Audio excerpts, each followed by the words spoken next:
الحمدللہ والصلاة والسلام علی رسول اللہ۔ کیا خلا یا زہار کی نیت سے تحریر لکھنے پر خلا یا زہار ہو جاتا ہے؟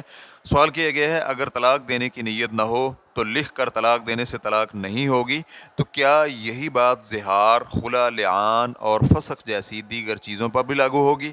الجواب بعون اللہ سبحانہ وتعالی۔ اول، زبان سے طلاق کہے بغیر صرف تحریری طور پر طلاق دینے سے تبھی طلاق ہوگی جب نیت بھی ہو، کیونکہ تحریری طلاق طلاق کنایہ میں شمار کی جاتی ہے، یہ صریح طلاق نہیں ہے۔ دوم، تحریری طور پر زہار بھی تبھی ہوگا جب زہار کی نیت ہوگی، بالکل ایسے ہی جیسے تحریری طلاق کا معاملہ ہے۔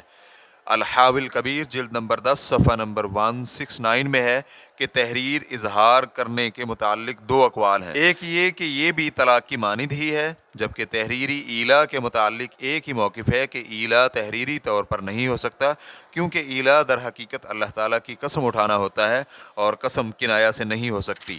سوم، تحریراً خلا بھی نیت کے ساتھ ہی ہوگا، لہذا خلا لکھ کر خلا تبھی ہوگا جب خلا کی نیت بھی ہو، جیسے کہ خلا کی صورتوں کے متعلق نہایت المحتاج جلد نمبر 6 صفحہ نمبر 407 میں ہے کہ نیت کے ساتھ خلا کی کتابت کی جائے تو یہ زبان سے خلا کے مترادف ہے، جبکہ فسخ نکاح ایک حکم ہے جو کہ مخصوص حالات میں لاگو ہوتا ہے، مثلا زوجین میں سے کسی میں کوئی عیب پایا جائے، یا زوجین میں سے کوئی ایک مسلمان ہو جائے، یا عقد نکاح میں رکھی گئی شرط پوری نہ کی جائے تو نکاح پر فسخ کا حکم نافذ کیا جاتا ہے۔